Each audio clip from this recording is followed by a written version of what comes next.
If the government can deliver on it, it'll have fulfilled perhaps its biggest promise, political promise, poll promise, a National Food Security Act which gives upwards of 800 million people access to highly subsidized food grain.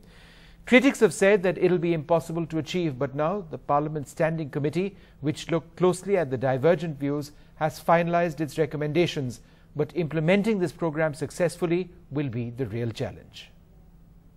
If Parliament passes the National Food Security Bill, the UPA government's flagship program, 810 million people around India will have the right to food grains at massively subsidized rates. Now NDTV has learned that the Parliamentary Standing Committee looking at the provisions of the bill have finalized their recommendations for the government to consider. 75% of the rural population and 50% of the poor in urban India, about 800 million people, will be entitled to 5 kilos of subsidized grain per month. Rice will be made available at 3 rupees a kilo. Wheat will cost 2 rupees a kilo and cereal will be sold for 1 rupee a kilo. For this year, the government will need to spend about 1,30,000 crore rupees to subsidize the scheme. Significantly, the government has done away with priority and general categories among those entitled to food subsidies, since this could prove to be confusing and impractical to implement. Now you either get the full subsidy or you don't. A National Food Security Bill has been the centerpiece of the Congress manifesto, and the party would like to be able to seek re-election in 2014 by highlighting that it has delivered on a major promise made by Congress President Sonia Gandhi. But there are those who say implementing the scheme will prove to be impossible. Critics say the bill addresses only the distribution of food. It does not adequately address the production of food. There has been an unprecedented decline in the availability of cereals and pulses. The bill should also have focused on sanitation and clean drinking water, without which there can be no gains in nutrition for citizens. Despite the challenges, the broad goals of inclusive subsidized access to food is a goal which has been lauded. Implementation, though, is an altogether different story. With Sunil Prabhu, Vijay Kumar for NDTV.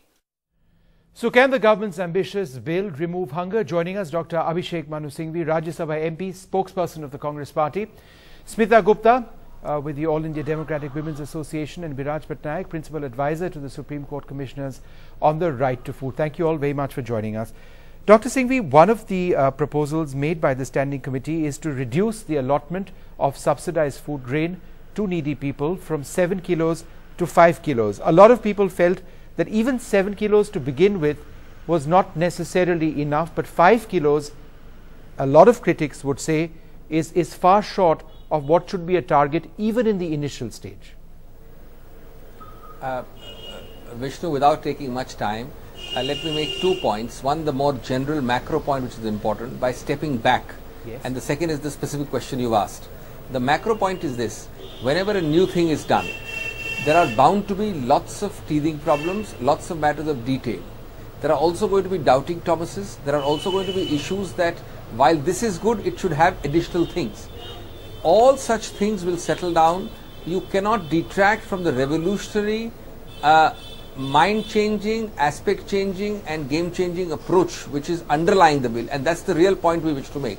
Why don't other people think of this? We think of it because we talk of hunger in India and we are trying a genuine attempt to redress it.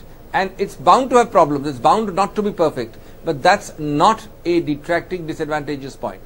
Secondly, as far as your point is concerned, the point you're making, along with many others, 5 kilos. are being made by the Commission. Yeah. Look, a parliamentary committee is not necessarily binding on the government. Right.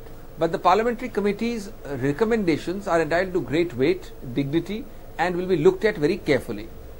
It is not that you have reached any result yet. The government has to do a balancing exercise. There's no doubt about it. After all, 1,300 crores is a huge amount of money which we need. So that exercise will be done. I don't think it's a final decision in any manner. No. But all I can say is, we have time and again shown, and this is important, Vishnu, when the whole thing started, the coverage was going to be much, much, much lesser than 800 million odd. Today we have tried this ambitious approach to cover 800 million. If that is so, you can rest Dr. assured. Singhvi, it's that laudable. our I mean, objective is not to reduce the quantum. this is the greatest requirement in the country. It goes without saying, and so there's no debate or dispute in that. But let us debate the merits of what has been proposed, because it's all about implementation. I'm sure you'd agree about that. From here on, it's all about implementation. Biraj, let me ask you this question. Personally, I would say, Yes, without any decision being taken, that 7 kilograms has been thought out and is a reasonable figure. Now, whether they calibrate it to 6 or 6.5 or things like that, a matter of detail, a decision will be taken very carefully. India's #1 news app just got even better. Download NDTV's new app. Fully optimized for retina display. Full screen view. Faster response time. And Sudoku. NDTV's new iPad app. Download now.